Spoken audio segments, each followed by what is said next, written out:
The Commissioner, Adam Silver. Adam, thank you so much for spending a little bit of time.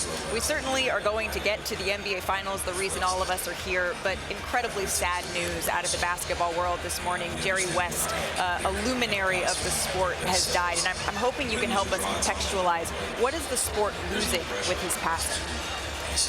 Boy, you know, I was listening to all of you earlier tell your stories about Jerry, and I have similar stories. I mean, I'll begin. I mean, everyone knows what a fierce competitor he was. I mean, I called him a basketball genius earlier. I think what gets lost sometimes, and maybe your story touched on it, is what a caring person he was. I mean, I think all of us have those stories from when we first got involved in the business, and there's the logo, there's Jerry West, and he learns your name right away and talks basketball with you as if you're his equal. So you know, he felt not just because, again, Jerry being the logo, but felt like a founding father of the league. I felt like from his pedigree, the number of championships he was involved in. You obviously work day to day with him in Golden State, so it's an enormous loss for all of sports, not just basketball. And to you, I know he would call you. He cared about the NBA. A lot of players, you know, they care about themselves, care about their money. Jerry was long done playing, and he would call this guy right here. And some of the time he was a little direct. Yeah, no, I mean, as Bob knows, you know, and this is not just when I was commissioner.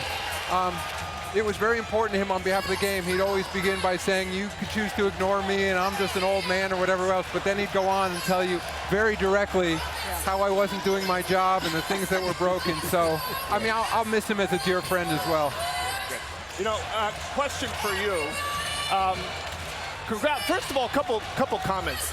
I love the play-in, and I love the in-season tournament. We covered the in-season tournament, so congratulations. I know that's hard to put that stuff in there, and I know they talked about expansion. Is there anything else on your mind as the commissioner that's not taking the league to a bigger place? Anything else maybe on the horizon?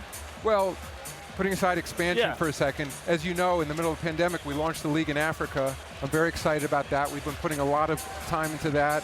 We're looking at whether there's more we can do in Europe. I think there's an opportunity there. We've been playing in the Gulf region. We've been playing in Abu Dhabi for the last several years. I mean, we're looking at India right now. One of the incredible things about this sport is that after soccer, we're the next largest sport in the world. I hope many of you are over in Paris for the Olympics. You know, we're going to be one of the main sports there, men's and women's. Great to see all that's happening in women's basketball right now.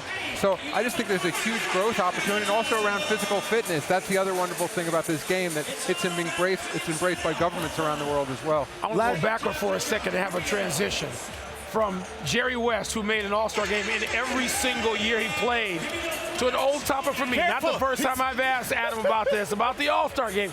I want to know what or who is standing in the way of a U.S. versus an international All-Star game, and if that's off the table, what can you do? Because I know how passionate you are. It's an important weekend. What can you do to fix the All-Star game? So I don't want to overpromise, because I do remember you asked me this last year, and I said I got this. I wasn't going to mention that. And you know, honestly, my concern about U.S. versus international is that we may be just past the point where guys and teams are incentivized to play a competitive All-Star game in the middle of the season. It's just, you could speak to this, it's the nature of the league.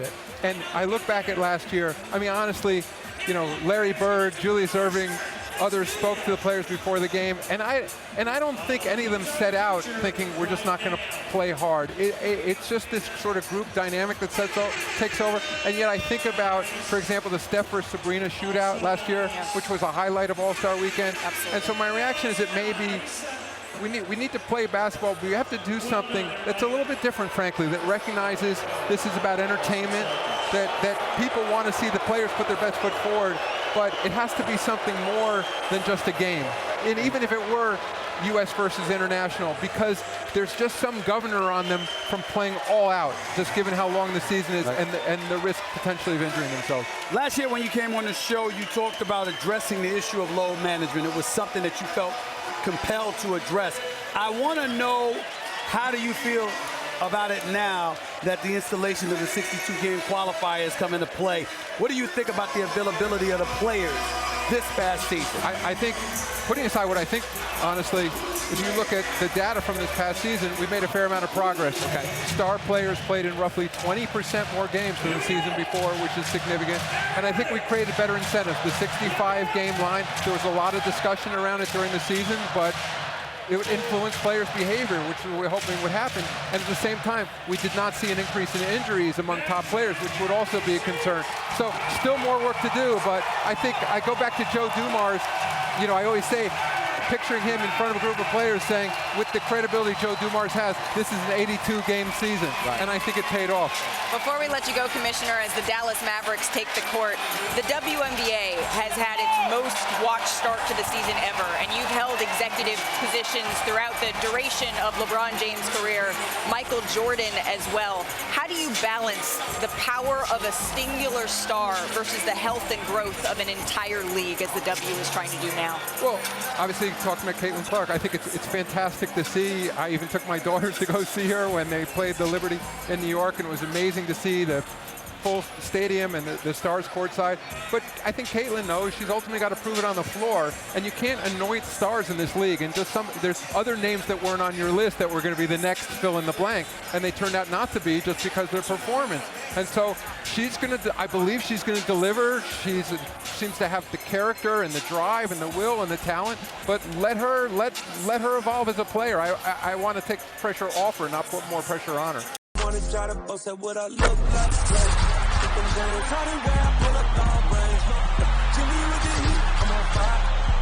It's 88 over here,